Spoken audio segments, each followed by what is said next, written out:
Bonjour à tous et à toutes, bienvenue. Aujourd'hui, je vais vous parler d'un article scientifique que j'ai lu récemment. Cet article écrit par Antoine Glaser est publié dans la revue internationale et stratégique et intitulé « Prime française à la stabilité politique en Afrique plutôt qu'à la démocratie ». Alors, qui est Antoine Glaser? C'est un journaliste français, spécialiste de la France-Afrique, qui est l'auteur de plusieurs ouvrages sur l'Afrique. Il est souvent invité dans l'émission C'est dans l'air sur France 5 et est fréquemment interviewé ou cité par de nombreux médias internationaux. Dans cet article, Antoine Glaser parle des erreurs commises par la France dans sa politique africaine depuis les indépendances. Pourquoi ce sujet est-il si important et pertinent? Parce que la France et l'Afrique sont liées par une histoire commune, mais aussi par des enjeux actuels comme la sécurité, le développement, la culture ou l'environnement. En Afrique, la France a connu sa période des 30 Glorieuses, qui est une période qui va des indépendances des années 1960 jusqu'à la fin de la guerre froide. Au cours de cette période, pas une mouche ne pouvait voler dans les anciennes colonies sans que le téléphone de Jacques Foccart, le Monsieur Afrique du général de Gaulle, ne sonne à l'Élysée. Ainsi, au moment où la France perdait l'Algérie et ses importantes ressources énergétiques, tout était sous contrôle dans ce qu'on appelle le précaré d'Afrique subsaharienne, grâce au système intégré de la France en Afrique, qui était un système politique, militaire, financier et économique. Ce système qui se voulait une communauté de destin entre l'ancienne métropole et ses anciennes colonies, laissait en fait peu de marge de manœuvre aux dirigeants de ces pays nouvellement indépendants, d'autant que la plupart de ces dirigeants avaient été cooptés essentiellement pour leur francophilie. Les jeunes Africains savent-ils que le président ivoirien Félix Houphouët-Boigny, après avoir été ministre de la Santé publique, puis ministre d'État dans des gouvernements français de 1957 à 1961, avait milité pour que les colonies deviennent des départements français? Savent-ils que le premier président du Sénégal, Léopold Sédar Senghor, premier Africain à siéger à l'Académie française, avait également été ministre conseiller dans plusieurs gouvernements à Paris?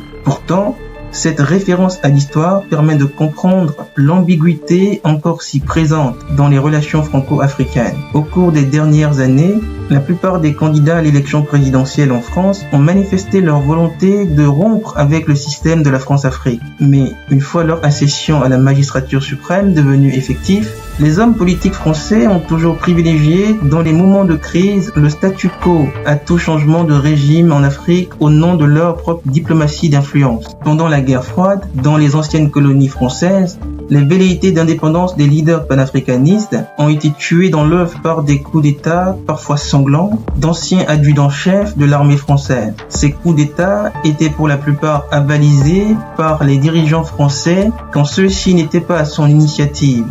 Le plus connu de ces adjudants-chefs était Jean Bedel Bokassa. Soldat de la coloniale, il avait combattu en Indochine et en Algérie. Il quitte l'armée française avec le grade de capitaine et renverse en 1965, dans son pays, la République centrafricaine, son propre cousin, David Dacko. Toujours à l'initiative de la France, David Dacko est embarqué dans un Transal de parachutistes en 1979 pour reprendre le pouvoir à Bangui et écarter Jean Bedel Bokassa, que Paris avait pourtant accompagné 2 ans plus tôt dans son délire de sacre d'empereur de Centrafrique. Mais pourquoi Jean Bedel Bokassa a-t-il été lâché par Paris? Eh bien, il avait lassé celui qu'il considérait comme son parent, le président Valéry Giscard d'Estaing, grand chasseur sur ces terres centrafricaines. Mais surtout, se sachant abandonné par VGE, Jean Bedel Bokassa avait noué alliance avec le colonel Kadhafi en Libye, ennemi de Paris. Au Togo, c'est également un ancien de l'armée coloniale,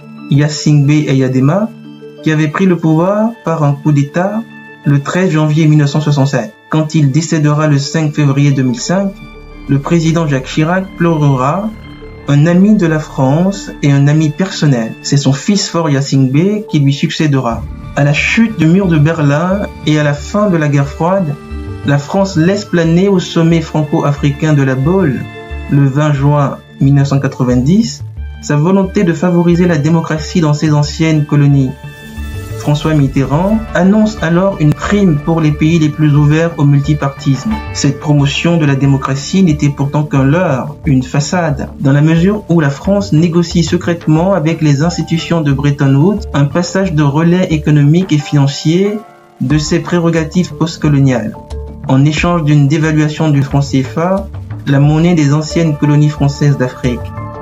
Cette opération est facilitée par la cohabitation politique en France. 2 ans plus tôt, à l'été 1992, le président François Mitterrand avait en effet renoncé à cette décision sous la pression des présidents Félix Houphouët-Boigny et Omar Bongo. Également favorisé par la disparition du président ivoirien en 1993, la dévaluation du franc CFA sera actée le 11 janvier 1994 par le Premier ministre français Édouard Balladur en catimini, en marge d'un sommet de chefs d'État officiellement mobilisé à Dakar sur l'avenir d'Air Afrique. En compensation à cette dévaluation et conformément au deal passé par la Banque mondiale, celle-ci injecte 10 milliards de dollars dans la zone franc. Avec l'accord de l'Allemagne, le franc CFA est par la suite rattaché le 1er janvier 1999 à l'euro par un mécanisme toujours géré par le Trésor français. Durant cette période de mise sous tutelle des États africains par ces grandes organisations économiques et financières internationales, quelques cas profilés Banque mondiale et FMI compatibles accèdent au pouvoir. Il s'agit par exemple de Nicéphore Dieudonné Soglo. D'autres s'y préparent, comme Alassane Dramane Ouattara, Premier ministre en Côte d'Ivoire à cette époque. Au cours de cette période, ces financiers au pouvoir ne sont pas très nombreux, la plupart des dirigeants étant d'anciens militaires. Nous pensons notamment à Blaise Compaoré, Lansana Conté, Idriss Déby. Les conférences nationales, parfois souveraines, organisées dans les années 1990, n'ont pas eu l'effet escompté. Le nombre de régimes de partis uniques de jure en Afrique passant de 29 en 1989 à seulement 3 en 1994. Après quelques années de purgatoire, les chefs d'État de l'ancien monde, à l'instar de Mathieu Kérékou, en République populaire du Bénin, se remettent en selle. Ainsi, à la fin de l'année 2020, 10 chefs d'État africains étaient au pouvoir depuis plus de 20 ans, dont 2 familles depuis un demi-siècle, si l'on compte leurs fils et leurs neveux. Au Cameroun, Paul Biya, au Congo, Denis Sassou Nguesso, à Djibouti, Hassan Gouled Abtidon, puis son neveu Ismaël Omar Guelleh, au Gabon, Omar Bongo, puis son fils Ali Bongo Ondimba, en Guinée équatoriale, Teodoro Obiang Nguema Mbasogo, au Tchad, Idriss Déby, puis son fils Mahamat Idriss Déby, au Togo, Yassingbe Eyadema. La question est de savoir comment ces chefs d'État font pour se maintenir au pouvoir ad vitam aeternam dans des pays où la population est la plus jeune du monde. En fait, ces chefs d'État sont devenus des experts de ce qu'ils appellent, entre eux, le théâtre démocratique occidental. Dans le cas d'espèce, ils ont dépassé en connaissance leurs professeurs de droit constitutionnel. Ils jonglent avec dextérité avec leur constitution pour faire imploser toute limitation de mandat au pouvoir. Ils ont aussi expérimenté l'équation d'élection présidentielle à un tour qui, face à plusieurs candidats de l'opposition, s'avère souvent gagnante.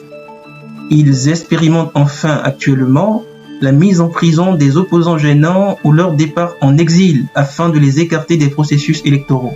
En Afrique, le président est la clé de voûte de tout l'édifice constitutionnel. Dans les faits, il concentre entre ses mains l'essentiel du pouvoir exécutif, législatif et judiciaire. Et les constitutions sont bien souvent un copier-coller des constitutions des pays du Nord.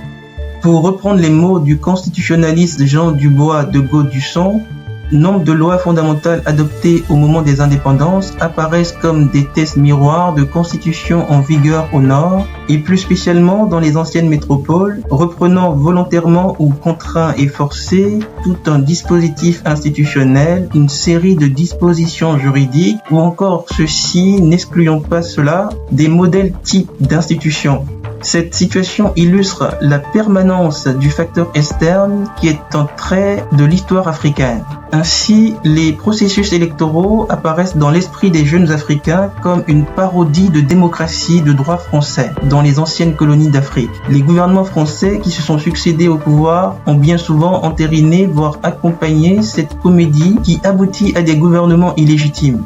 Par exemple, François Mitterrand, ancien ministre de la France d'Outre-mer en 1950-1951, qui allait devenir président de la République française en 1981, a toujours préféré à la démocratie la pérennité de l'influence francophone face aux puissances anglophones, y compris dans l'ancienne colonie belge du Rwanda. Ainsi, il avait obtenu en 1951 le désapparentement du Rassemblement démocratique africain, RDA, présidé par Félix Houphouët-Boigny, du Parti communiste français pour rallier l'Union démocratique et socialiste de la résistance. Même si le président ivoirien était très attaché au général de Gaulle et surtout à Jacques Foccart, François Mitterrand gardera un lien personnel avec Félix Houphouët-Boigny qui préférait l'injustice au désordre. Le président français choisira alors de ne pas bousculer le doyen de la France-Afrique en lui imposant des institutions de contre-pouvoir dans son pays. Héritier désigné du président Houphouët-Boigny, Henri Konan-Bédié est renversé par un coup d'État le 24 décembre 1999 après une mutinerie mal gérée à Abidjan. C'est le coup d'État du Père Noël. Michel Dupuche, ancien ambassadeur de France en Côte d'Ivoire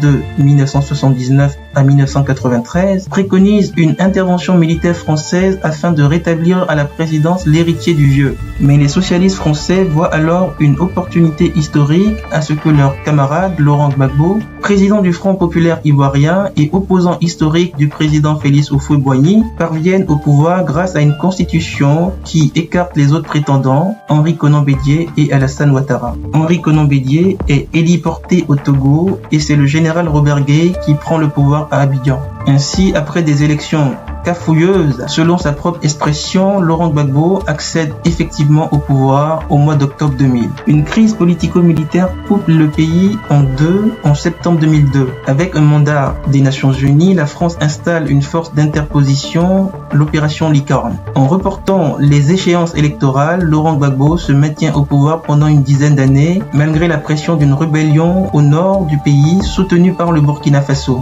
À la suite d'une élection contestée en décembre 2010, une vaste offensive en faveur d'Alassane Ouattara investit Abidjan. À l'initiative du président Nicolas Sarkozy, ami de longue date de cet ancien haut fonctionnaire du Fonds monétaire international dont il a célébré le mariage, c'est finalement l'armée française qui bombarde avec un mandat des Nations Unies le 11 avril 2011 le bunker de Laurent Gbagbo. Ce dernier est arrêté et envoyé devant la Cour pénale internationale qui l'acquittera définitivement le 15 janvier 2019. Comme ses prédécesseurs tout au long de son mandat, François Hollande préférera la stabilité à la démocratie en Afrique. L'exemple du pouvoir congolais, pourtant uni par le Parti socialiste français, est probant. Après avoir déjà passé 30 ans au pouvoir à Brazzaville de 1979 à 1982, puis depuis 1997 après un coup d'État, Denis Sassou Nguesso décide en 2015 de changer la constitution de son pays qui limite à 70 ans les candidatures et restreint à 2 mandatures l'exercice de la fonction présidentielle, ce qui l'empêche donc de se représenter, sauf par référendum chamboule tout de la constitution contre lequel l'opposition est vent debout. À la surprise des opposants congolais, le président Hollande, qui avait souhaité à la veille du sommet de la francophonie à Dakar en novembre 2014 que les constitutions soient